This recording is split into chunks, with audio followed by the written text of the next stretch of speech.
Hello friends, രാവിലെ എനിക്ക് കണ്ടത്തെ പണി ഉണ്ടായിന്. അവൻ കഴിഞ്ഞ് വന്ന് ഞാൻ കയ്യും മുഖവും കഴുകി.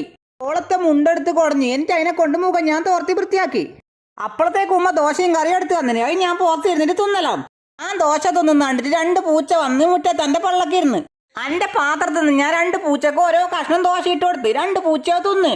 ദോശയും തിന്നു കഴിഞ്ഞ് ഞാൻ എണീച്ചു പോയി പാത്രം കഴുകി. ആ പാത്രം ഞാൻ ഉമ്മാരേമ കൊടുത്ത് ഉമ്മ അതെടുത്ത് ഉള്ളിൽ പോയി. മൂത്താപ്പാര മോക്ക് പോലെ എടുക്കുന്നിടക്ക ഇന്ന് ഫില്ലർ വാർക്കലാം. ഞാനവിടെ പോയി നോക്കുമ്പോണ്ട് ഞമ്മളെ കോണ്ടാക്ടർ താളം നാടിയിരിക്കുന്നു. ഞാൻ അവരെ കണ്ട് കുറച്ച് ആത്മവിശ്വാസം കൊടുത്ത് അന്നേരം എണീച്ച് സൈറ്റിലേക്ക് വന്ന് നമ്മളെ പള്ളക്കം തന്നെ ഒരേട്ടം കല്ലെടുത്ത് നടക്കുന്നുണ്ട്. ജില്ലിക്കല്ലെല്ലാം കോരി കൊട്ടയിൽ നിറച്ചു വെച്ചിട്ടുണ്ട്. മിഷീൻ കൊണ്ടാന്ന് കല്ലും സിമെന്റും പുയ്യും കുഴക്കുന്നു. മിഷീൻ കുഴച്ചിട്ട് ഈ ഷീറ്റ് തട്ടു ആടുന്ന കോരി ചട്ടിയിൽ ഇട്ട് കൊടുക്കൂ. അത് കഴിഞ്ഞിട്ട് ഒരാള് മറ്റാൾക്ക് തലമ പിടിച്ചു കൊടുക്കൂ. ശേഷം നേരെ കൊണന്ന് ഫില്ലറിന്റെ കുയ്യി തട്ടു. തട്ടിയ സിമെന്റ് കോണ്ടാക്ടർ കുത്തി ലെവലാക്കുന്നുണ്ട്. ഈ കാണുന്ന കുയ്യെല്ലാം വാർത്ത് കഴിഞ്ഞാണ്. ഡാൽമിയന്റെ സിമെന്റ് കൊണ്ടാണ് പില്ലർ വാർക്കുന്നേട്ടാ. എന്നാ പിന്നെ ശരിയേ, പള്ളിയിൽ നിന്ന് ലൂറ് വാങ്ങിക്കൊടുക്കാനായി. ഞാൻ എന്നാ പിന്നെ കുളിച്ച് പള്ളി പോട്ട്. അപ്പൊ വീഡിയോ ഇഷ്ടപ്പെട്ടാ സപ്പോർട്ട് ചെയ്യാൻ മറക്കല്ലേട്ടാ.